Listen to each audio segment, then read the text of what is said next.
Welcome to another episode of Big Brain MMA Podcast. I'm your host, BigSteve.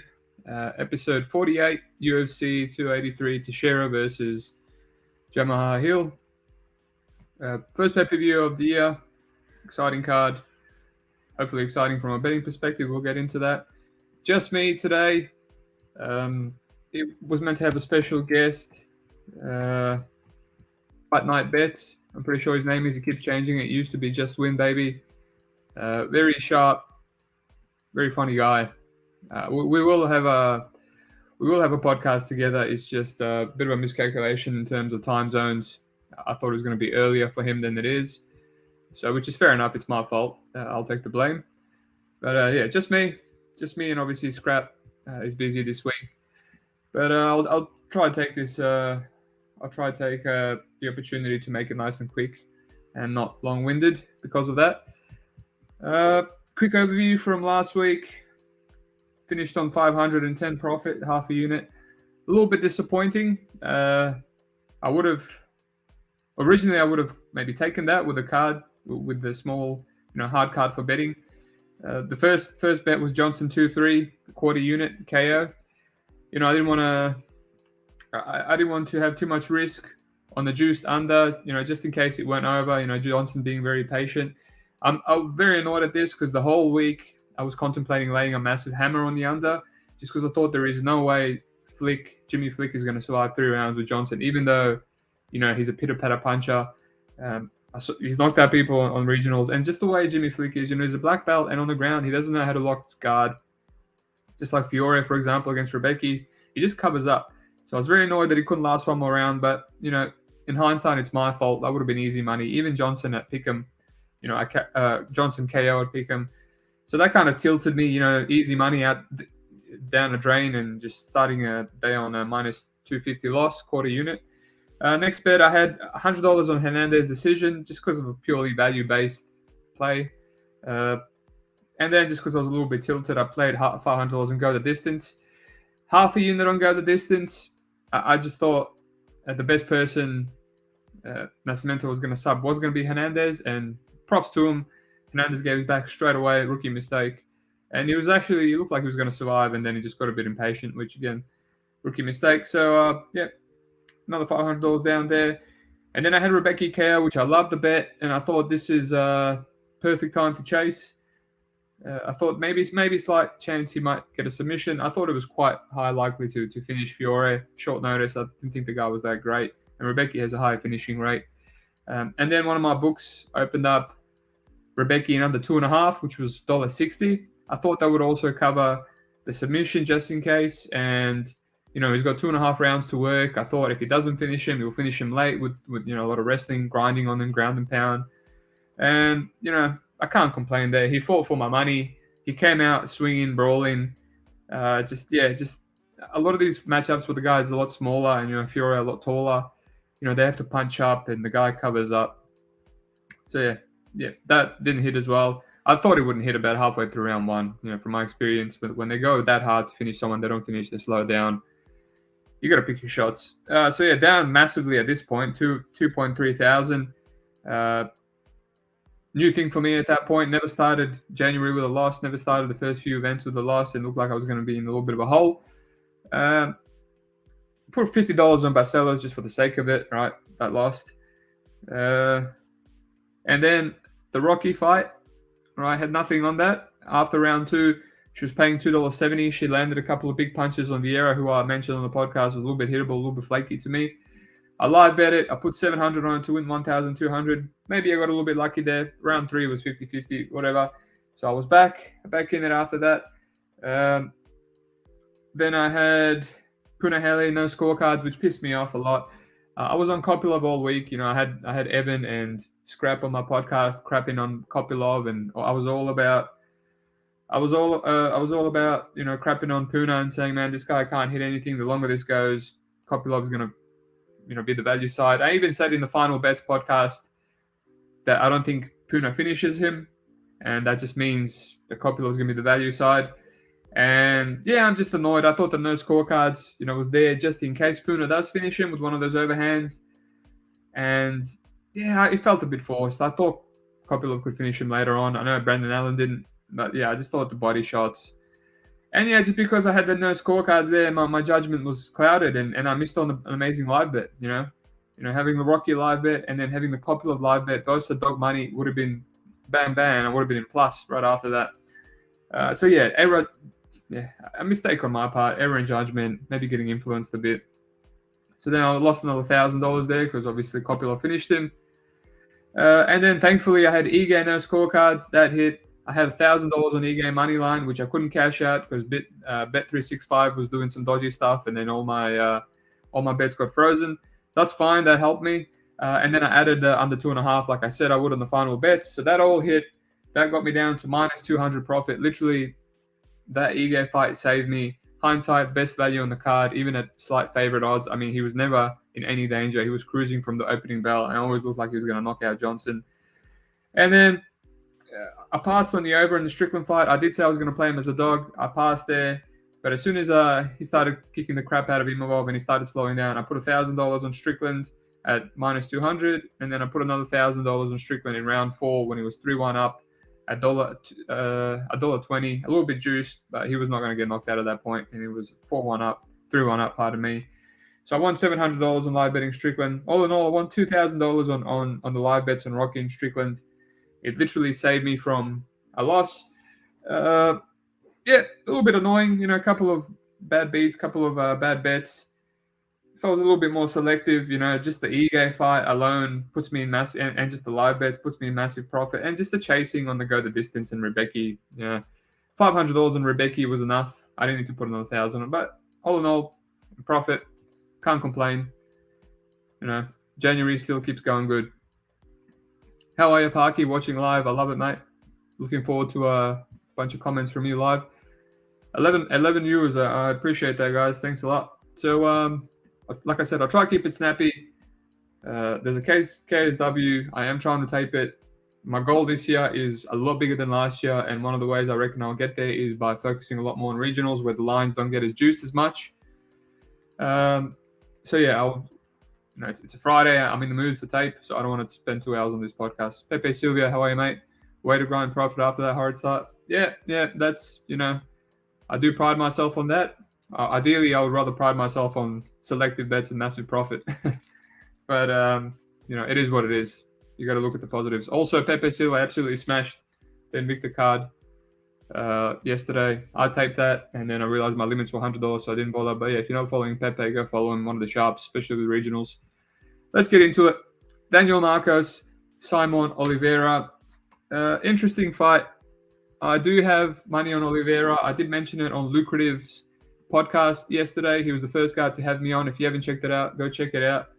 He had a great model, just bringing on a new guest every 20 minutes live. I was in good company there, some long-term cappers, Jeremy Kennedy, the fighter. So go check it out. I did mention I was on Oliveira. I got an early line, $1.65.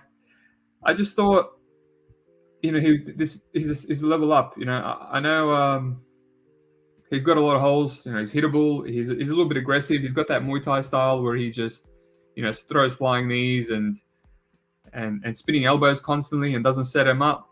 But he's gritty. He's durable. He fights for your money. He has no quit in him. He's got good cardio. Those are all the things you want in a fighter.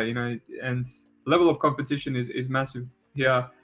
All his losses are, to Arias, who is a 7-time world champion in jiu-jitsu, just fought at LFA, and I personally thought that could have been a split decision win for Oliveira. He dropped him. He kept getting taken down, but he dropped him in round 1. He busted him up through the bottom. He kept getting up, and Farias just literally got up and took him down and just laid on him, right? And that's how he lost his LFA fight just now against Sweeney. So if this was current times in UFC, he probably would have lost that fight to Oliveira as well. So Oliveira, he's got good submission defense. He'll fight for your money. He can be taken down, but he just has those little holes, and he had a split decision to Jose Alde as well, which, another little potential red flag. But I didn't think that was a split. He took him down. He hurt him in round 3. I think he lost. You can give Alde 1 round because he's a solid boxer. But all in all, you know, if Daniel Marcos fought Alde and he beat him, that would be the best win on his record too. So, you know, Alde has beaten Castaneda and Gustavo Lopez on the regionals, both guys that were in the UFC and solid regional Mexican fighters. So it just, again, a difference in level of competition. And I did think Olivera had a bit of an off performance there. I thought he looked much better against Gravely, who constantly kept taking him down. And he constantly kept going for guillotines, and his cardio held up somehow. So much better performance in his UFC debut. And I think, you know, in Brazil here, he's going to have a much better performance again. Marcos, if you look at his tape, it's absolutely horrendous, right? Obviously fighting cab drivers in Peru. But then he took 3 years off, moved to America, and then his Contender Series debut was great. You know, he looked improved against Brandon Lewis. Now, Brandon Lewis is not a good fighter. I learned this taping him against, you know, taping him for that Contender Series fight against Marcos. And I almost contemplated taking Marcos, despite only having that horrible Peruvian regional tape. That's how underwhelming Lewis was. He's short, you know, he's a karate guy, he's hittable. So yeah, I think Marcos landed a big up kick, front kick to the face, and that wobbled Lewis, and that just set the proceedings for the fight. You know, didn't really have much adversity. He did get taken down, worked his way back up, and he just absolutely cardio gassed in round 3. I know people are saying he was tired due to beating up Lewis, but he didn't really beat him up much. He was just staying on the outside and calf kicking, and, you know, not really exerting. He wasn't kicking the crap at him. He was putting on a technical performance, but it's not much to warrant gassing out that bad, you know. And he doesn't gas out that much in his Peruvian regional tape, you know, but he's literally fighting nobodies, and he's having minimum adversity. You know, some of these guys, they just look 3 inches shorter. They have like stomachs, guts. They look out of shape. So I'll give him that. He's improved. He's probably improving a lot in America. He might improve here again. But yeah, I just think it's a levels fight. I'm probably going to cash out the action that I have on Simon Oliveira. I've had a few force bets in Cage Warriors at the start of the year on Barry, and last week, obviously, on the UFC as well. And I feel like this could be another force bet. I think Oliveira still wins. I think he's live for guillotine as well, that he keeps going for. I just don't think, I don't know how much value is at the current odds at $1.60. Right? I think that's accurate. Maybe you can give him 65%, maybe even 70%. But yeah. Oliveira, for me, I'll probably cash out. Let's move on. A live bet could be a good option, right? If you know, Marcos is starting off well and he's doing his calf kick, he's being the more technical striker. I think he's going to slow down potentially again, and then, you know, Oliveira is going to take over, which is a good time to live bet. Alrighty, next fight on the card, Luan Lacerda versus Cody Stamann. Interesting fight for Lacerda's debut. Cody Stamann obviously got a bit of a step down in his last one against Wineland, you know, losing 3 in a row. They wanted to give him a win. Obviously, the UFC cares about him, despite, you know, after being in the UFC for so long, which is a good thing to see. And this is still another step up. It's just, I feel like this could be a levels fight. It could be a levels fight, but I'm still inclined to play Lacerda. You know, at $3 something, they pretty much have Stamann capped to run through Lacerda. And who has he run through in the UFC, right? Like, this guy doesn't really run through anyone other than Eddie Wineland. You know, he's a decision machine. He's got good boxing. He's got good boxing defense. I'll give him that. And he's a little bit underwhelming. You know, this is a step down in competition, and Lacerda is a jiu-jitsu guy, and a lot of the time he's losing, and he just pulls guard and works the jiu-jitsu and gets the win. But his jiu-jitsu is absolutely elite. You know, he inverts, he looks for heel hooks, looks for legs. He's got a great omoplata sweep, you know, the way he gets it, and sometimes he gets on top. He can get some takedowns. You know, he's got a 1 or 2 takedowns in him, and I feel like Cody Stamann can give up takedowns one or two in the fights. You know, the Brian Caraway, I bet Brian Caraway is a big dog ages ago, and I feel like I got robbed on a split there. You know, Caraway got the takedown in the first, ended up in crucifix, had a lot of dominant positions in the first. Round 3, pressured him, ended up in a guillotine in top mount. Obviously, we've seen him guillotined by Saeed. We've seen him submitted by Sterling. Right? He can be submitted. It's not out of the question. You know, I don't want to say he's some unsubmittable fighter. And And then obviously, losing to Jimmy Rivera, who was also kind of on his way out. He just couldn't get his wrestling game going. He could probably get his wrestling game going here, but does he want to do that against a really good grappler? Yeah, I just feel like taking a stab on Lacerda, just a quarter unit stab. I can still see, Stamann fighting smart, stuffing the takedowns, landing a jab, just doing the bare minimum to him, and I'm still losing my money. And it's kind of like another forced bet where this was a levels fight, and I just lost money just like that. But yeah, it's just I can't $1.30. Stamann's not going to cover $1.30. I'm sorry. He covered $1.30 against Wineland, but that's a chilling Wineland. And Lacerda, I haven't seen any flakiness from him. I haven't seen any durability issues, any cardio. All right, he's getting submissions in round 3. He's only lost his Ari Farias, who I just mentioned, the 7-time world champion. Got submitted by him 8 years ago in round 1, and he's beaten everyone else. Maybe not the best level of competition, but he's taken a steady step up in LFA. I see some people taking a stab on submission. I guess that's his win path. I wouldn't be against Lacerda just winning a decision, just because I've seen him hurt someone to the body with a left hook. I've seen him drop people with his punches. He's got an 8-inch reach advantage here. It's in Brazil, and just the way Stamann fights, why can't he win a decision? Why can't he get taken down, do some scrambles, get on top, have the more volume, throw a lot of kicks because he's not afraid of going to his back. And, Stamann just doesn't put stamps on fights. So, yeah, it's a big dog or pass for me. No way in hell I would touch Stamann at this. Price, Parky mentions, don't hate a small shot on the no distance. I see that's a popular play, obviously due to quite big odds. I don't know how I feel about that. Let me just double check. Yeah, it's juicy.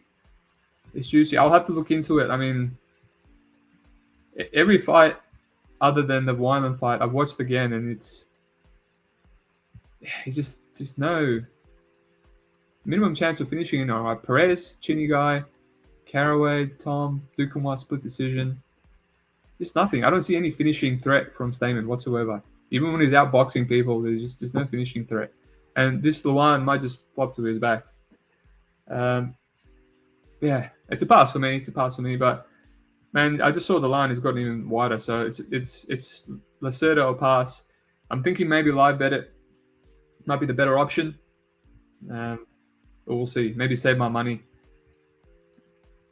if it's close. So dog or pass.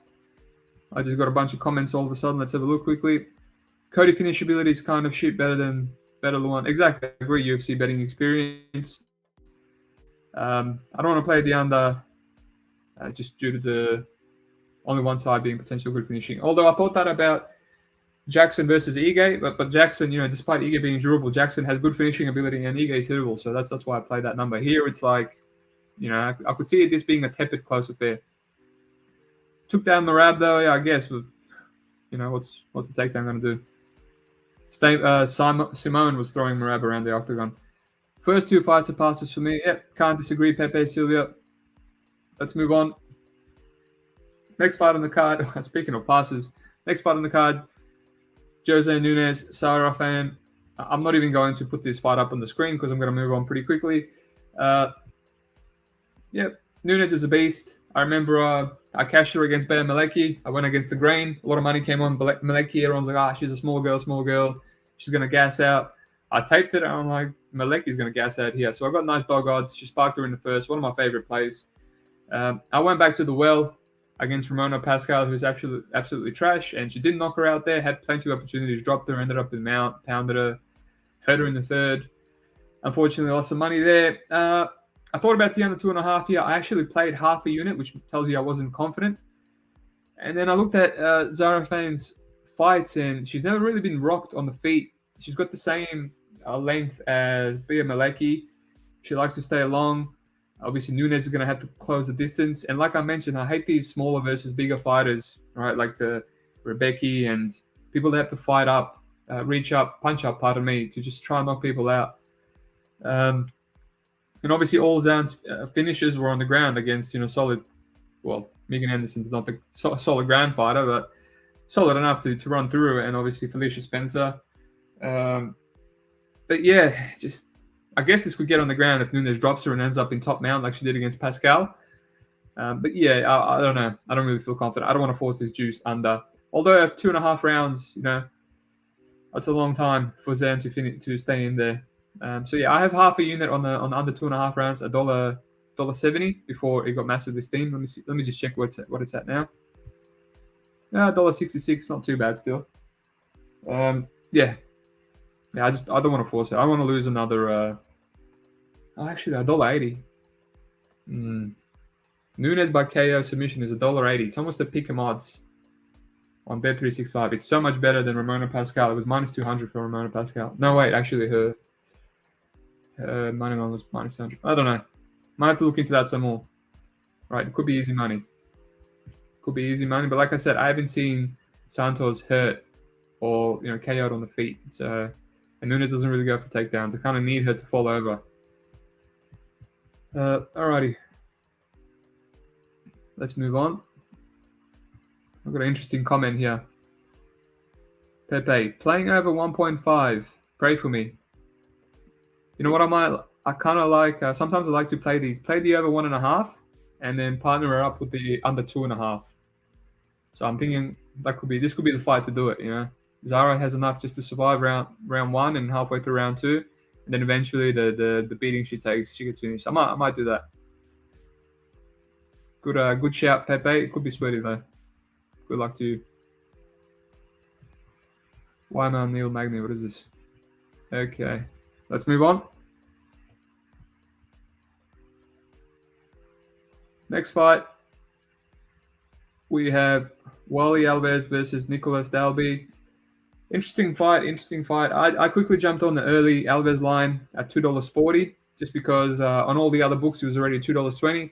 So I quickly locked it in. They would only let me put $500 on, which was interesting. I'm not really limited on that book. I think maybe they saw where the line was going. Sometimes they do that. And I tried to put another 500 and wouldn't let me. And the line stayed like that for another 5 hours or something. So yeah, interesting. So I've got 500 on that line at the moment. Now he's favorite. I guess you can have Wally as a favorite just due to the fact that he's got all the finishing upside. He's very athletic. He hits hard. He's got good jiu-jitsu. And Dalby, he's a decision machine. He's 38 years old. He leaves a lot to be desired. I never liked Dalby, man. I don't even know how he has such an amazing record, at least on the eye. I guess, he's got a lot of things that you like to see, cardio, volume with his karate in and out. Does the Chukagi and the hers, which I guess gets some decisions. But yeah, he's always been a little bit of an average fighter to me, just quickly got cut in his first stint. Lost to Carlos Pedersoli, the sloppiest fight ever in Cage Warriors. Should have lost the Alex Oliveira fight. Gave him an easy stand-up in round 3 in Denmark. Look into it. Rubbish. Got knocked out by Jesse Ronson. Yeah, I thought he got a robbery against Daniel Rodriguez. Got dominated by Tim Means. Very close to losing to Claudia Silva. So yeah, it's... and he's never been finished other than Jesse Ronson, but he's quite hittable. He's been wobbled by Means, he's wobbled by Rodriguez. I don't know about his chin. It just gives me flaky vibes, Nicolas Dalby. I personally wouldn't play Alby at this line. Alves, pardon me, not Alby. Rest in peace, Sam Alby. I miss you. I just think Pick'em is probably accurate due to the fact that Alves might come out strong. He might do well, might be kicking the crap out of Dalby. I think he's got very good takedown defense. Watch him in the Sultan Ali fight. He was a solid sambo guy. He just stops everything. He's actually taken down Wells. He's actually taken down Munir Lazzez, who we'll talk about soon. He's got a good judo throw. So he's got good takedowns. He's a well-rounded guy. Alves, he just falls apart. He just gasses and he falls apart. At one point, he was very cautious and very patient. He was getting round 3 KOs. If he does that, he can probably win a decision here. But yeah, I'm not too confident about this fight. The only reason I have money on it is because I have the $2.40, and I might add like $100 on Wiley round 1 finish, and then just look to exit live. If Dalby comes on strong, because he's got fight in him, he's got cardio, he's not going to quit on you. I wouldn't play in those scorecards or anything. I feel like Dalby, this could be one of his finishes because Alves is so cardio bad. Just like the Puna fight, everyone's like Puna's durable, but he got so gassed that he was done. Halfway through round 2. And Alby was putting it on Silva. It was not Alby. I don't know why I can't get Alby out of my head. excuse me, guys. Dalby was putting it on Claudio Silva in that third. He just couldn't finish him because he's just no finishing power. But you never know. Alves might just flake. So Alves round 1 KO is or just round 1 is $6 on bet. Not bad. I'll do that. I'll put another $100 on.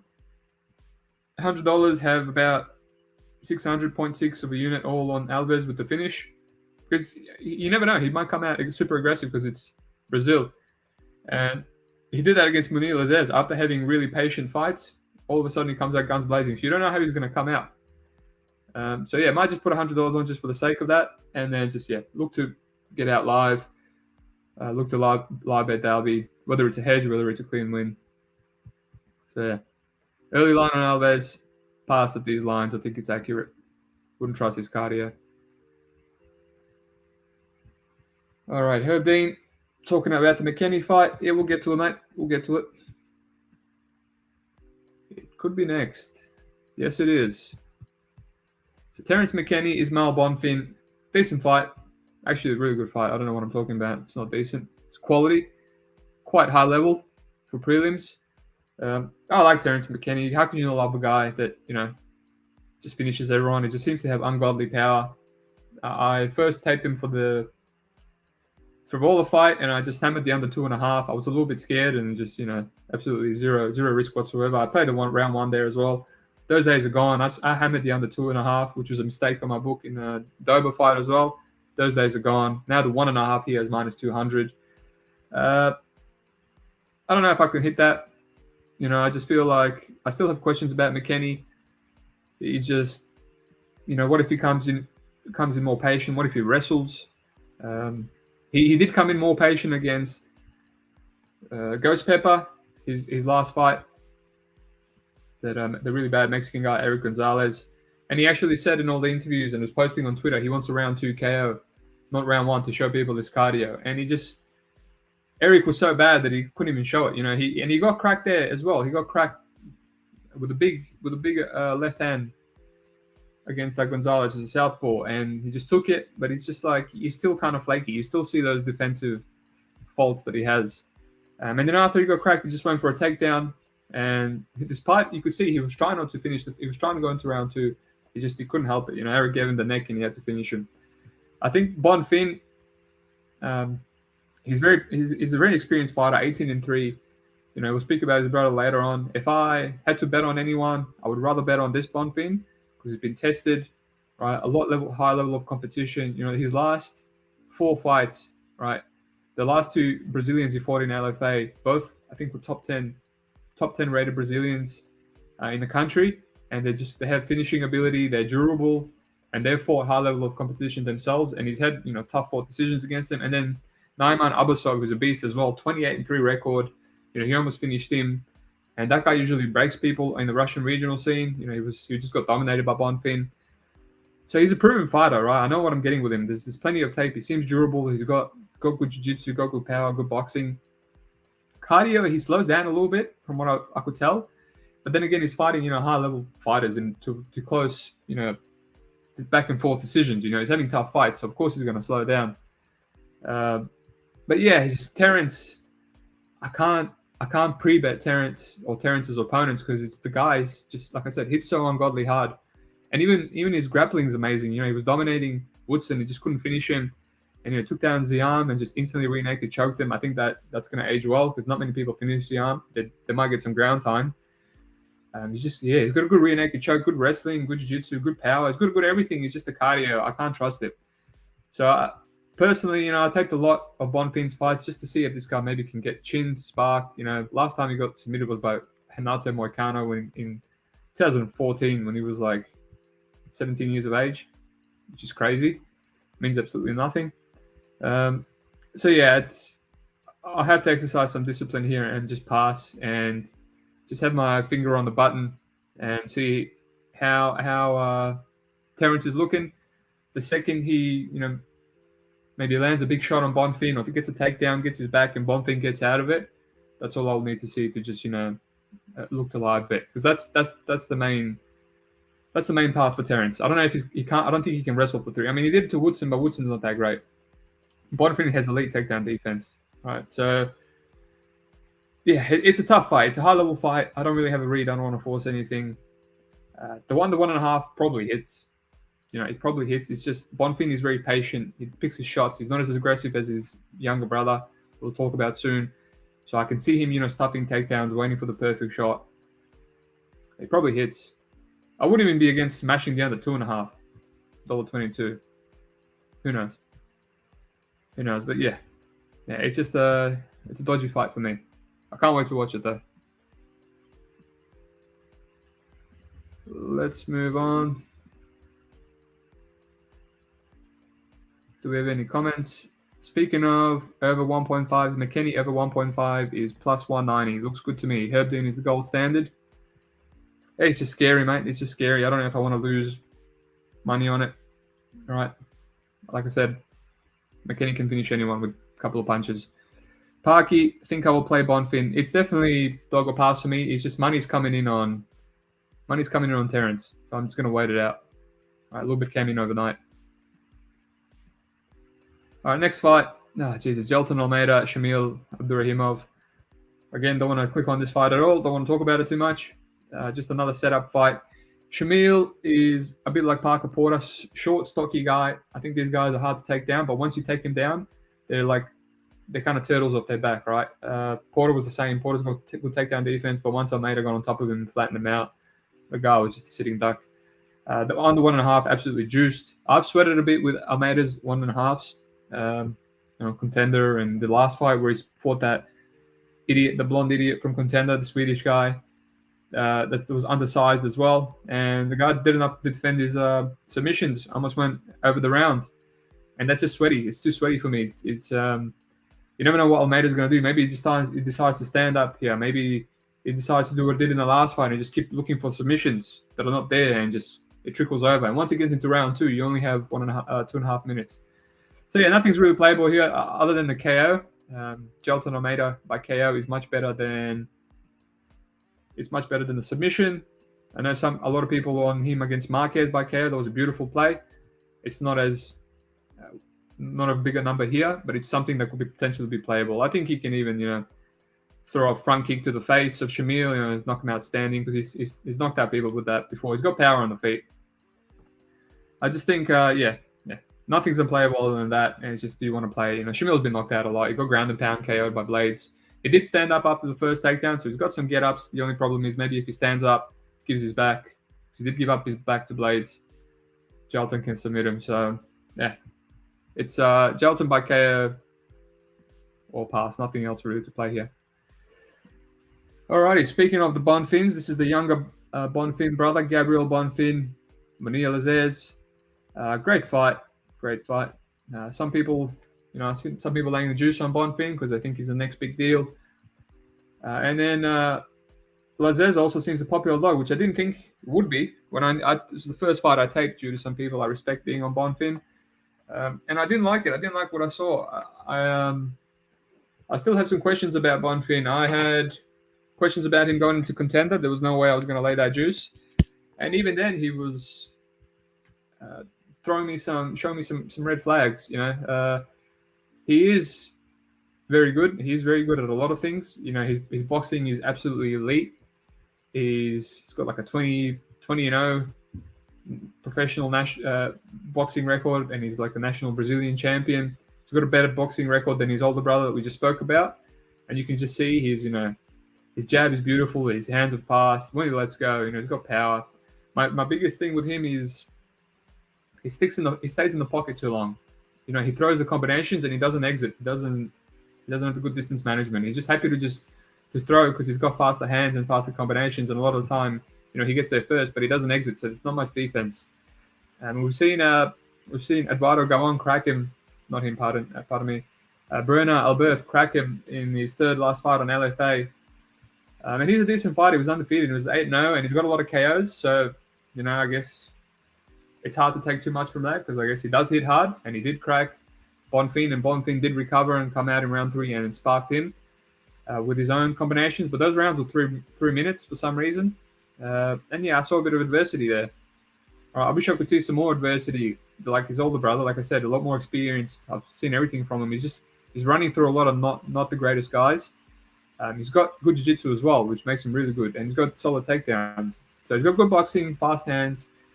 Goes for takedowns. It's just I don't like his defense, and even Trey Waters, who's not a good fighter on Contender Series, he was kind of it was putting me in the edge. I was watching that. I just played the under there, and I was like, I think I might hit the under when Bonfin gets knocked out.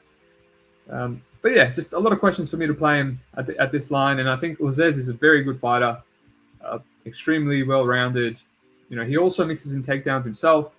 He's got great get-ups. It's just great chin. Took a lot of punches from Al Hassan. Obviously, Alves just spammed 3 body kicks in a row to deliver and dropped him. I think that was one of those Alves anomalies. Alves can finish anyone in round 1. Never really seen him hurt to the chin. The Angelusa fight, he was, came a bit of a layoff. Hasn't fought for a year and 3 months. And he was a little bit more patient. He just wanted to win. And Lusa cracked him a few times as well. But he did not flinch whatsoever. He did not flinch whatsoever. So the chin is elite. He's got great Muay Thai, great volume. Mixes in knees, elbows. Just a good variety. And then when he feels like it, he goes for takedowns. And he's got power too. He knocked out Sasha Palatnikov with ground and pound, knocked out Moradi. He's a sniper. He's good. So yeah, I just think it's a dog or pass for me here. It's just, I don't know why I haven't pulled the trigger. I thought more money was going to come in on Bonfin. Now it's going the other way. Looks like I'm not as as much of it on the island as I thought I was. Yeah, I don't know. It's a tough one. I don't like how hittable Lazzez is, and he's a little bit older, and Bonfin could be the real deal. These guys sometimes come into the UFC and sometimes, perform to their full ability. They fight more patient. They don't want to lose. They fight great game plans. Other times they come in and they're a little bit over aggressive, and the bright lights get to them, and they let you down. I just don't know which one's going to be. I would not be surprised if Bonfin is the real deal, and he just beats Lazzez. Although this is a close fight, either way. So, yeah. It's a tough one, man. It's a dog or pass. I think I might just have to pass. I think the live bet will be good here. I see some people saying Gabriel Bonfin might have some cardio issues. That could be true. I mean, I was impressed with how he came back in round 3 to get a KO win. So I don't know if he does have cardio issues. Maybe he's just blowing hard. The live bet could be better here rather than me just putting money on Lazzez pre-bet. Bonfin, is definitely going to have the speed early. I might just live bet it. So yeah, dog or pass for me. UFC betting experience over 1.5 seems fine to me. Any thoughts? That's what I was eyeing off. If you look at the records, yeah. What's the real danger here? Maybe if Bonfin really goes for the takedown. I guess I don't know his chin. He can get knocked out. I don't know his chin. I guess that's the danger. If Lazzez comes out strong, he's kicking the crap out of Al Hassan.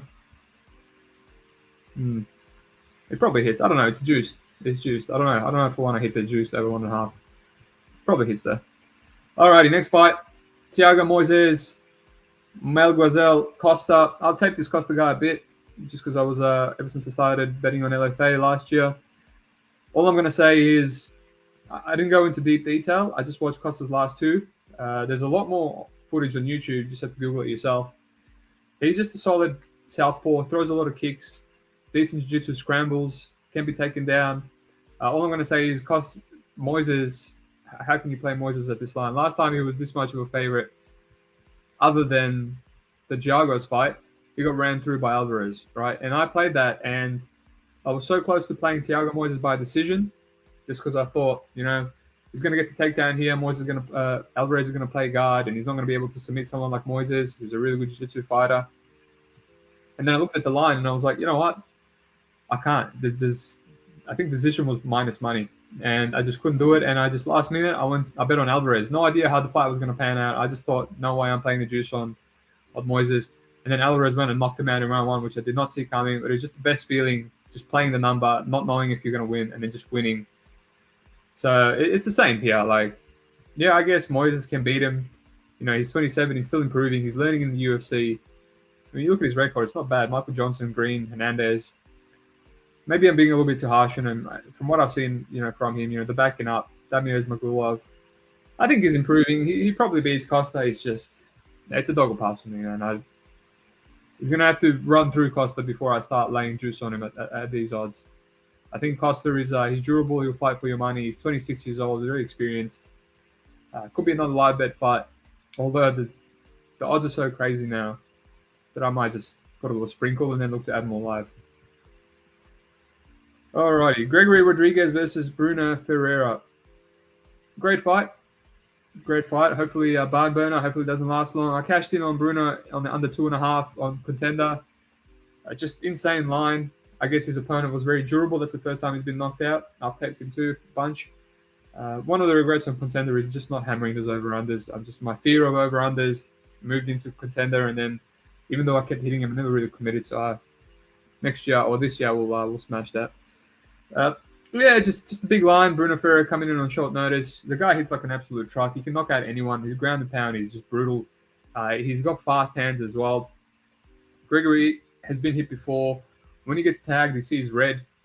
I think this is a good under fight. I played the under 1.5, despite me hating the under 1.5s. I played it at $1.60. It's still there at Bet365.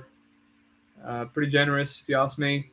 I just think, Gregory has knocked out people that are very durable in under 1.5 rounds, right? He's knocked out Marquez. He's knocked out Iron Turtle. That went just over 1.5, but he almost got knocked out himself in under 1.5, which, by Junior Park, it doesn't hit the greatest. He's got good boxing and a jab, but just almost getting finished by him is a red flag. Josh Friend knocked him out in under. Almeida in the regionals got knocked out by Jordan Williams in the under.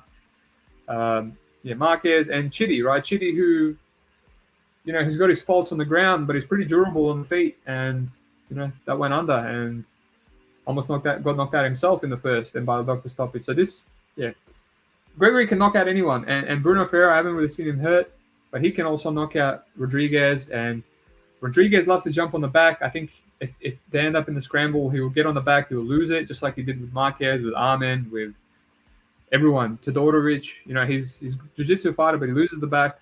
If he ends up on his back, I talked about this on the Lucrative podcast. He took some ground and pound shots from that fighter that he fought on LFA. What's his name? Tana Saraceno. He went to a decision, a scramble heavy decision fight. If he ends up on the bottom of Bruno Ferreira, man, Ferreira doesn't have to get a takedown. Ferreira throws a few hammer fists, man. He can put him out cold. So I feel like this is a very volatile fight. The only way I see this going over is if Rodrigues maybe fights like he fought against Petrosian, although that was Petrosian circling left and right and looking to stay on his bike. Gregory was just pressuring and looking for the kill. So I don't know how this goes over, unless Ferreira has maybe an ungodly chin. But I also think he's short, and a lot of the time he crashes the distance to get a takedown or to land his overhands. And I've seen him hit with straight punches before, right? And Gregory Rodrigues, man, has the best 1-2 with the most power in the division. So I think you can either intercept Ferreira with a 1-2, drop him, finish him. Ferreira can crack him, maybe in ground and pound and scrambles. Yeah, I think this should be maybe $1.30, maybe 70%. And I'm being generous here. Like, how does this go over 1.5? Like, yeah. If I lose, I lose. So be it. But yeah, I played the juice here, but I would not advocate playing Gregory. I see there's a lot of sharps, quotation marks, a lot of sharps on Twitter advocating Gregory Rodrigues at this line and saying he should be even bigger favorite. I don't know how you can, as a tout or as a capper, how you can advocate playing Gregory at this price, no matter how bad you think Bruno Ferreira is. All right, let's move on to the people's main event. Mauricio Ilio Potieria. I butchered his first name. Yeah, just a sad fight. Sad fight, really. Shogun is my OG favorite since back in the day. I have a bunch of his shirts, the Bad Boy shirts, the Muay Thai ones. When he lost to Forrest Griffin after coming from Pride, I was depressed. It made me hate Griffin for a while. I love the guy. It's just, when I did MMA for a bit, I tried to be like him. Just a very hittable, aggressive Muay Thai guy. Probably not the best style. He's just past it. Been past it for a while. Most depressing thing is seeing him tap to strikes to Paul Craig and making him look like Khabib. And even that Nogueira little nog fight. He's wrestling a lot more. He's still gritty. I think the way this fight goes is a bit like the Tyson Pedro fight. I think Potieria can hurt him in the first. A lot of people have hurt Mauricio in the first now. The durability is not there. Even Pedro almost knocked him out in the first, but he was an idiot, went for a takedown. I don't think Potieria is going to go for a takedown. He's got fast hands. He's got good boxing. Good enough, I guess. The guy that he knocked out in Contender is a bit chinny. I'm just taping him now for KSW. So yeah, I wouldn't put too much stock into that. He could knock out a lot worse fighters, but I still don't want to play Shogun pretty bad. I just want to see what he looks like. Yeah, like I said, it looks like the Pedro fight. I think Potieria hurts him, tries to finish him. If Shogun survives, this is going to develop into a really sloppy fight where Shogun might have a chance because Potieria also has horrible cardio and he can be taken down. He can be grinded. I see people playing the under 2.5 at juice. I don't know if Shogun can finish Potieria. The damage that he took from Nikolai, it was just insane, and he was still just standing. He was out on his feet. I don't know if Shogun's more going to just grapple, hold him against the cage. I don't think he has the explosive power to knock out Potieria anymore. If anything, he's just going to win a sweaty-based decision. And if he survives early onslaught from Potieria, and at that point, I'll just look to enter live. I don't want to risk my money free bet. Like I said, I was really happy with my aggressive live betting last week. That's one of the things I wanted to fix from 2022. Made a lot of money live betting, but I left a lot of money on the table. So I'm just going to have my finger on the trigger on this card where I don't have many bets and just look to take advantage of the live bets. Alrighty, first fight on the main card: Paul Craig, Johnny Walker. Okay, what are we at for time? Unfortunately, I'm going to have to talk a lot about this one. I wouldn't. Basically, you can't really play Walker. Or you probably can. I mean, I favor him here, but I didn't take this fight looking to play Walker at juiced odds, and I'm definitely not going to play Paul Craig. I think his only way is a submission. I think Walker has good submissions. I think he has good grappling, not just because of what happened with Cutelaba. If you watch his Contender Series fight with Frankenstein, Henrique da Silva, you know, he stuffed a lot of his takedowns, took him down, had his back in round one, almost choked him out, went for a guillotine and ended up in top. And he swept Nikita Krylov a bunch of times, despite being really gassed. He stuffed Nikita Krylov's takedowns for around 3 minutes in the first round. And Krylov is miles better wrestler than someone like Paul Craig. He's also miles better on top. So yeah, I just think people thinking Craig's going to take Walker down here are just maybe misunderstanding how good Walker is as a grappler. He's a lot more athletic, explosive. He's a lot stronger.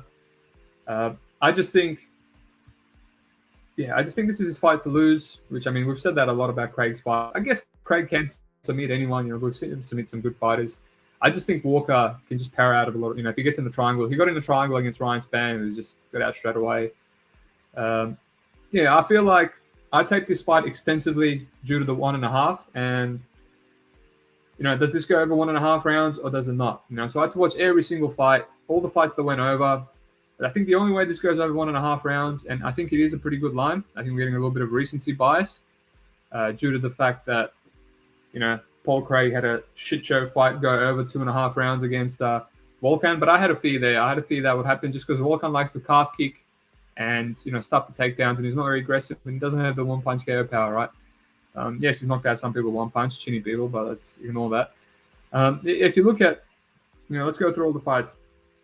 If you look at Henrique da Silva, you know, Henrique da Silva wanted to take him down. Walker took him down. He ended up being a grapple-heavy fight, which, you know, Walker didn't really throw much ground and pound. He was just too focused on going for subs. I think the same thing can happen with Paul Craig. He'd go for subs. I don't think he will submit Craig, and then he would just go over decision. You know, they'll both start grappling. They'll both start wrestling. You know, Walker will go to mount. He will look for the rear naked choke. And then, you know, that way he can tick over. Personally, I would rather just Walker just lands one big punch. And he's knocked out durable people. He's knocked out Roundtree, Ledet, right? I just think all the fights that have gone over, you know, Krylov grappled him. Thiago Santos just fights very differently these days after the knee injury. Just looks to counter constantly. And I think Johnny Walker being in a 5-rounder also and at a different gym, they had a good game plan. He almost beat Santos. He was 3 rounds to 2. So a lot of people shitting on his new style there, but that was I reckon that was his best chance to beat Santos. If he went to war, Santos would have knocked him out.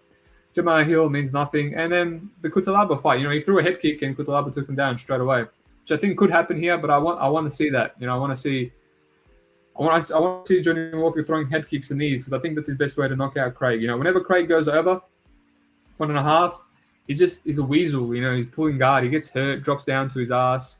Scoots. He just does things to survive. And anyone that's knocked out Paul Craig was in round 1, and he was big explosive guys, and he was with ground and pound, right? So Tyson Pedro, Crucifix, Khalil Roundtree dropped him and finished him with a couple of hammer fists. Alonzo, Crute engaged in the grapple heavy fight, which is why it went over. Alonzo Menefield, dropped him and then ground and pounded him out cold. Everyone else, Jamai Hill jumped into his guard. Everyone, these jobbers got submitted. Krylov put him out with ground and pound. So yeah, I think it's a scary bet. I can see Walker doing some stupid crap, falling on his back, and engaging in grappling, and then getting tired out. And the longer it goes, less chance of him finishing him. I think he's going to slow down a bit. I wouldn't hammer the under 2.5 a juice. I think the best chance for Walker to get a finish is round 1 KO via ground and pound or some elbows or some crazy knees. So I've got the under 1.5 here at $1.72. Never thought I would see the under 1.5 at $1.72. A little bit of recency bias. It's scary, but yeah, I'm just playing the number there. I'm just playing the number there because in hindsight, this could be over in 30 seconds if Walker does his thing. So yeah, a little bit long-winded, but I just wanted to give my opinion on the 1.5 because that was the main play I was looking at here when betting. We've got a bunch of comments. Let's address him. Parky, Shogun is a corpse. Pass City for me. Under if I had to bet it. Yeah, just pass, mate. Live bet. Walker by sub was a massive number. I don't mind that. Like I said, he had a deep rear naked choke and he had a guillotine on Henrique. Just as a fun stab, and he will entertain jiu-jitsu. Right, he will entertain jiu-jitsu. Even Krylov flash KO'd him. Yeah, I mentioned that. You said that. I have no idea how much respect Walker has for Craig's ground game. I bet Walker on by decision because I knew he wouldn't. Yeah, I bet Walker on 2 there. It was a smart bet. You knew he was going to stay safe. You don't know what the hell Walker's going to do. But I just think Walker can power out of something and then just turn around and hammer fist him into oblivion. UFC betting experience. If Walker hurt Craig, I can't see in my head how he don't chase him like a crazy man. Yeah. I'll be pulling. It just comes down to what am I going to be pulling my hair out more? If Walker wins in 30 seconds and I miss out on that massive value on the under, or if Walker hurts him, Craig pulls guard, Walker gets on top, gets the mount, tries to rear naked choke him for 3 minutes, goes over. Like, what am I going to pull my hair out over more? We'll see. I just think there's a bit of value in the under.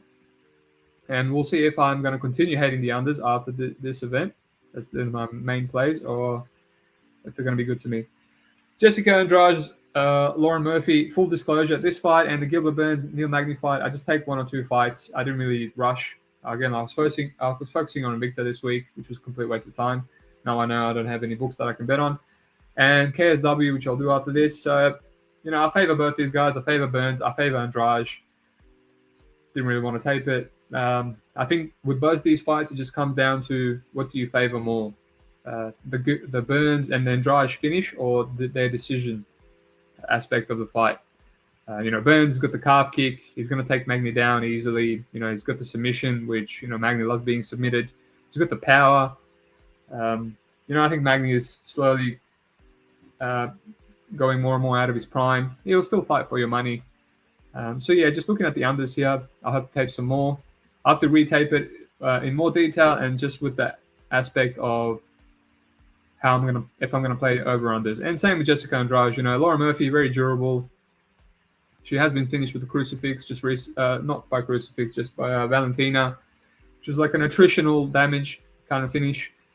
Yeah, she's durable, but we've seen Jessica Andrade finish durable women before. Caitlin Chukagian with a body shot. When this girl hits you, it doesn't matter if it's 1 or 2 weight classes above. You just feel it. She's an absolute powerhouse. So, I said the unders here in the Jessica Andrade fight are plus money. That could have me. That could have my money. But just I don't know if anyone in the stream can give me some comments. I would love to discuss it because, like I said, I just didn't want to waste my time taping these 2 fights. I'll be doing my final bets tomorrow, so you will have my final thoughts on those 2 fights. It's just KSW is more important now to me. Bet365 has it. They have over-unders, so I want to make money on that. So we can skip those 2 fights. And Davison Figueiredo, Brandon Moreno, the co-main event of the evening. I've made some money on this quadrilogy. Obviously, I've played Moreno as a dog in the second fight where he absolutely ran through him. I did that due to the fact how easily Moreno got takedowns in the first fight. And I just thought if he just wrestles here, he can just get more takedowns, and he did. But obviously there was the whole aspect with the weight cut for Figgy, and you just don't know. So every now and then he's due for one of those. If you remember his fight where he got decision by, I don't know, I can't remember his name. Who's a really good jiu-jitsu fighter? Come on. Who's Juicy Formiga? Right, there was just such a flat performance by him, and he just apparently was sick or had a bad weight cut. So this guy, when you cut so much weight, your immune system cops it, and you're more vulnerable to getting sick, having the flu, etc., etc. So he's always live for that. You just can't, you don't know how he's going to come out. And the thing with these fights, apparently he's on weight. I saw some photos. He's looking good, but he's 35. He's not a fight ready anymore. And I listened to the podcast. Those guys, I do love listening to Santino DeFranco. He's probably one of the best coaches in terms of breaking down fights. A lot of the coaches have no idea. Same with fighters, but I love his. I just love listening to his voice. He's easy to listen to, and yeah, he was saying stuff like Figueiredo. They had to really stop him from jumping for heel hooks and stuff like that. And then now he's left that, and they had to work real hard for him to do that. And he did that in the third fight, and he fought the perfect fight, and he did what he had to do to beat Moreno. And even then, he won the fight with a couple of big moments. He dropped Moreno, and he's won 4 rounds to 1 and 3 rounds to 2 on 2 different judges' scorecards, which is still a unanimous decision. It's still impressive. And Moreno kind of just didn't know what to do. He was getting leg kicked when he came in. He was getting countered. Figueiredo did a lot better with his get-ups. No looking for subs, just straight up as soon as he got taken down. And he got takedowns whenever he wanted. So I feel like that's the case here. Figueiredo is very explosive. He's got the physicality edge. He's got the power edge. The only thing is, I feel like all the finishing upside is Moreno. All right, that might be a hot take due to the fact that Figueiredo dropped him twice in this last fight. But every time Moreno lets go, he's wobbling him all over the place. First fight, second fight, third fight. You see when they have extended striking battles in the middle, like combinations, you see the coaches screaming at Figueiredo, just like, stop, like, be composed. Because Moreno has very fast hands, and when he starts landing 1, 2, 3, you see, like, Figgy looks visibly wobbly on his feet. So I think, at 35 and the big weight cut, and you never know if he's going to be sick again, like, I would play Moreno and, hope that he's improved at 29 and, hope that maybe Figgy is not a fight ready anymore. But if he left fight ready, he might have just done what, some people do sometimes. He goes, okay, I've learned what I needed to learn from fight ready, not to go for these heel hooks, do this stupid stuff. I'll just keep doing the same stuff, but I'll go train in Brazil. It's just a lot of speculation. I'm speculating the weight cut. I'm speculating improvement from Moreno. We've seen these guys fight 3 times. If you look at the tape, the times that Figgy wasn't sick, quote marks, he seemed to, win clear unanimous decisions minus the points. But yeah, this time around, I played the over in the third fight. I played Figgy by decision 750. This time around, I feel like there's no value. The overs lined accurately. The fight itself is lined accurately. So yeah, it's a pass. It's a pass. I'll look to live bet it, see how they're looking. There's good live bet opportunities in the last fight. Figgy was an underdog despite winning. So yeah, not much I can say. I feel like the bookies have done their job on this one. So let's move on. Okay. Before I get into the main event, I'm going to chill for a bit. I've been talking very fast. Take a breath and read the comments. Man, my laptop is so slow. Alrighty, what do we got for the comments?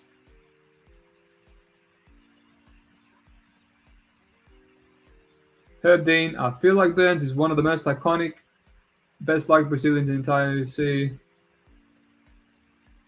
Can you imagine the judges giving Magny a decision? I mean, Magny's path is a decision. Burns is vulnerable to straight 1-2s, right? We've seen he's got dropped by a jab multiple times, right? Even Kamza dropped him with a jab in the first, and he started wobbling him in the third when he started throwing straight punches again. So I don't know what it is with Burns. It's because he throws looping overhands. He always gets intercepted with 1-2s, and he's so chinny. It's crazy. I had Figgy moneyline last time, but left fight ready. Yeah. I mean, I had him too. I had him by decision. Such a good number, 750. Figgy looks 3% body fat. Not optimal for athletic performance, but could be dead wrong. I mean, he always looks like that. Not a huge age, but I'm going with Moreno here. Volume upside. and the fighter closer to his prime might stab Moreno inside the distance. Yeah, that's the thing. It's just a lot of those are narratives. Figgy was 34 last time, and Moreno was more in his prime. Yeah, it's just Figgy's still a good fighter. I haven't really seen any regression. But yeah, can't fault. It's for me. I'm leaning Moreno. It's just due to the fact how such small margins and how perfectly Figueiredo has to fight. Even in the first fight, I thought Moreno was going to take over. Figgy looked done, and then Figgy broke his arm with a head kick, and then Moreno just stopped throwing. Figgy has that one-punch power, and when he throws, he can just steal rounds. He can just break something and make Moreno not throw. All right, let's finish this off. Let's get into the main event. Glover Teixeira versus Jamahal Hill. Great main event. I love both these guys. I've been on the Hill train for a while. I was screaming from the rooftops when he was a massive dog against Crute. I just love his style. I bet him against OSP at Juice. Hammered it. He's just southpaw, fights long, lots of output, good get-ups when taken down, lots of cardio. Will fight for your money. He's a little bit hittable, but just seems to have an elite chin. Never dropped by anything. He's taking bombs from Santos. Just doesn't flinch. Just a guy that you want to be betting on. But now he's fighting Glover, and Glover is the type of guy. A lot of people are saying, he's going to get knocked out at one point, and you just kind of have to put that to the side, because if you thought he was going to get knocked out or dropped, then you wouldn't have bet him against Jiri, and you wouldn't bet him against Santos. You wouldn't have bet him against Smith. You wouldn't have bet him against Jan. He was a massive underdog every single time, and they were all live to knock him out. And you would have just missed out on a ton of money, right? I bet on him against Santos. I bet on him against Jan. $3 something. That was an insane line. Just the fact how quickly he ran through him. This guy gets you down. He's just, it's instant mount. He's just so heavy on top. He's got power. And if you give him your back, it's no good. Very articulate, very high quality breakdowns there. It's no good. He's just a very reliable fighter, right? And even in that war with Jiri, I personally didn't bet it. I didn't bet it because I thought it was a very volatile fight. I thought there might be a ton of value in Glover. And I just thought at any point, Jiri's just a wild man that can knock him out, with a knee. And he looked like he was going to get knocked out every single time, with the ground and pound. And then Jiri would do something stupid and get taken down. And then it looked like Teixeira was going to knock him out with the ground and pound and going into mount. And then one of the big things there is, Glover constantly going for submissions when they're not there. He's just obsessed with going for subs. He did it with Anthony Smith. People thought he felt bad for him. Didn't want to ground and pound him, but he's just going for these subs. He did the same to Jiri. Hopefully he's learned from that, and he's just, if he's in mount and he's got heavy top pressure, just throw punches, man. He hits hard. He's got good hook, good left hook. He's got very good fundamentals, Glover. And despite being 43 years of age, the cardio is elite. He's going into round 5, and he seems to be fresher than a young guy like Jiri. He's got the heart for days. His determination. He's not going to quit on you. Just another good fight. Both guys that will fight for your money that are high level. It's just there's not that much meat on Teixeira's line, so I kind of don't want to play it. Last fight I played was Jan, and Jan obviously had a lot of problems with his back. I think Hill can potentially get up here, but obviously a lot of people have mentioned the Santos is a red flag. How much he took him down in that round 3. Obviously Santos got absolutely gassed from that and got knocked out in the 4th. I don't think Glover will. Also don't think Glover will have to take him down 6 times because he's going to have much better control. Probably just get straight into mount like he usually does. I also think Glover can crack him because Hill is so hittable, right? He didn't even have to use his ground game against Anthony Smith. He just kicked the crap out of him on the feet after Smith tired out from, sticking him. I think Hill's going to do the same thing. He's going to stick him with the straights, with the 1-2, with the body kicks. But yeah, Glover's going to be there. I think you have to put him out cold. You have to drop him and then ground and pound him to a finish. It's just a volatile fight. Gun to my head, at this line, I'll play Glover. I can potentially see him being as a slight favorite just because he's got all the tools, man. He's got the cardio. He's got the durability. He's got the chin. He's got the I don't think it's his chin that's the problem. I think it's just his hill ability. He just keeps pressuring forward, and he's got the high guard, and he looks to do his little head movement, but he doesn't really dodge anything. He's just there to be cracked. Gun to my head. I think I have Glover as a slight favorite. Just due to he's tested. I know he can go 5 rounds. I know if you hurt him, if you drop him, crack him, he's going to come back and just get a takedown again and get him mount again and finish what he started in the previous rounds. And, Hill, I've seen Hill get taken down. It just seems like there's a bit of a physicality difference here. Jury is big and strong. I don't know how Hill's going to react if he gets taken down. He's obviously a blue belt or purple belt now. I don't care about that Paul Craig fight. Completely different. Paul Craig has the best guard in the UFC at the higher weight class. Glover's not going to do anything from his back. Almost got knocked out by Jury. So yeah, it's just another volatile Glover fight. There's not enough juice on Glover's line as an underdog for me to hit it this time. I still think Hill can knock him out. I think Glover can take him down, and I think we could have another crazy fight like the Jury fight. I think Hill can piece him up, 1-2, crack him, wobble him, bloody him up. I think Glover can take him down, end up in mount, maybe have the back. Hill can survive, start again, rinse and repeat. We could have another war here. It took 4 rounds for Prime Gus to knock out Teixeira, but say what you will, I think Gus has way better boxing than Jamahal Hill. He might not have better power. So if it's going to be death by 1,000 cuts by Hill, it's going to take a while. So yeah, it's just another volatile fight. I don't really know. I don't want to put my money on it. If it's going to be a war like the last fight, it could be good live bet. Right. So I know I'm banging on about live bet a lot here, but it's just like, what else am I going to bet? I don't want to throw my money away on another tough card to bet personally. So yeah, another pass for me. It'll be a dog or pass personally. If I was going to play Jamahal Hill, I would play him by KO. I don't know how he wins our decision. It will be a stick and move decision, but yeah. Alrighty, let's quickly go over everything. Marcos Oliveira. I favor Oliveira. I don't know how much values on it here at this point. I had some early line. I'll probably just cash it out. Maybe leave half a unit. Luan Lacerda, Cody Stamann, dog or pass, easy dog or pass. Might have a little sprinkle. Stamann, how does he cover this line? I'm going to go on a limb and say he doesn't. Yeah, come around to it. Jose Nunes, Zion, I've got the under 2.5 at $1.70. I don't really like it. Only half a unit. Tells you all you need to know. Whenever I have these half unit shots, they usually lose, which means I don't have much confidence in it. I wish I could pass on it, but yeah, Nunes wins. But the question is, does she KO or not? Wally Alves, Nicolas Dalby. I got some early Alves, $2.40. I will add some round one, $100, make it 0.6 investment, and just look to pan out on Dalby live. Bonfin, Terrence McKinney, just a crazy good fight. I'm passing. Look for a live bet entry in Bonfin. Maybe I'll play him if more money comes in on McKinney and just hedge with McKinney round one. Almeida, Shamil, pass. Might play Almeida KO. We'll see. Bonfin, Lazzez, dog or pass for me. I'm still coming around. Maybe just live bet it. See how Bonfin's looking in his debut. Moises, Costa or pass. Bruno Ferreira, Rodrigues. I got the under 1.5 here. It's a decent line. Now I might add more to the end round in rounds 1 and 2, just in case it goes barely over like the Iron Turtle fight. But yeah, I think this fight should go under. Shogun Rua Potieria, sad fight, pass. I'm looking to live bet Rua if he survives. Paul Craig, Johnny Walker, under 1.5, $1.72. Bit of a scary bet, but bit of a recency bias fight. Line, pardon me. I think Walker is live to spark him in the first, like the old days. Jessica Andrade, Murphy, and Burns, Magny, both passes. I just have to retape him from the over-under perspective. Both those fights. I lean both the favorites, obviously. Figueroa, Moreno, pass.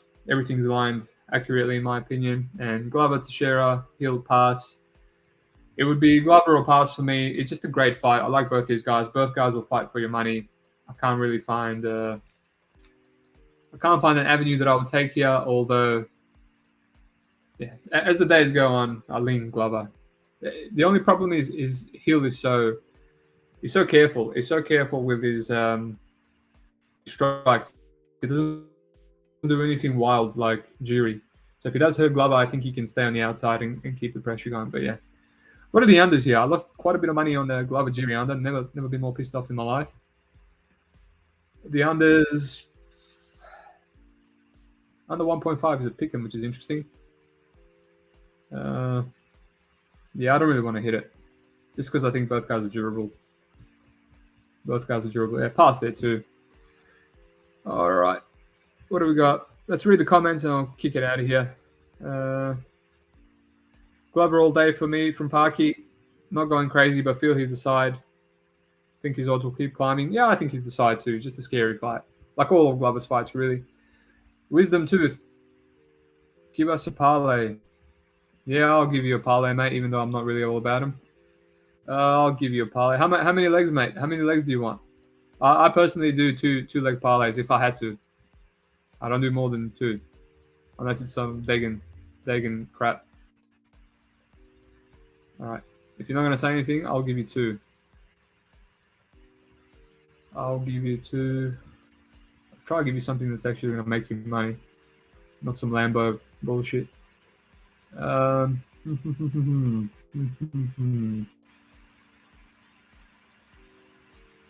What's a good parlay? I mean, I have the... it's a rough card for parlays, mate. I'll tell you what. Oh. 4-5. Jesus. All right. I will give you... You can do the under 1.5 on the Jarleton fight. I'll be surprised if Old Mate makes it. You can do the under 2.5 on the Gregory Rodrigues Ferreira. That's $1.33. That's not going there. I'll do the rounds 1 and 2.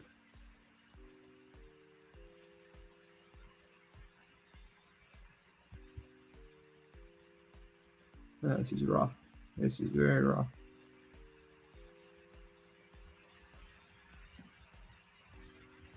Yeah, but you can put Burns in there. Give a Burns. You could probably put Murphy. Pardon me, Jessica Andrade, even though I haven't retaped it properly. Actually, what's Bonfin? You can probably put Terrence McKinney Bonfin under 2.5. So just a bunch of juice, mate. All around $1.20. That's probably going to hit for you. $1.30. I might play this as well. Why not? Let's see what it comes down to. Gregory Rodrigues Ferreira. What is that? $1.33. This is you should go ask Brendan Levis for this, for the juiced parlays, mate, not me. This is his specialty. Times 120. Yeah, if I'm gonna hit parlays, I just make him safe, man. Very safe.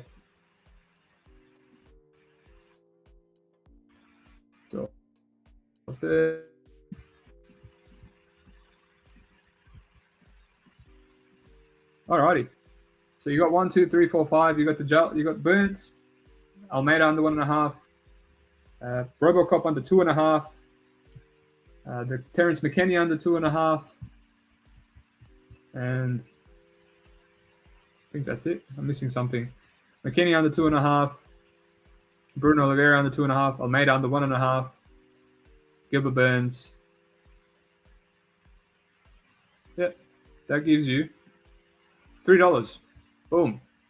Beautiful parlay. I'll play that too. You know what? I'm going to play that for a quarter unit. So there's one of my bets. BigSteve's playing it. Other than that, man, my bets are Simon Oliveira. I'll probably cash that out. Not much value there. I don't know. There probably will be, but who knows. Alves, I got $2.40. Walker under 1.5. RoboCop under 1.5. That's it for me. Final bets will be out tomorrow. I'll retape some stuff. I might give you some KSW plays as well. Other than that, thanks for listening. Like and subscribe if you haven't. Just got over 200 subscribers. Awesome. When I get to 500 subscribers on the podcast, I'm going to start giving out some money, like when I did the best bet competition, right? $100 every week. So give me to 500 subscribers, and I'll give you some money. All you have to do is comment. Other than that, thank you for listening. Good luck, and I'll be back in 24 hours.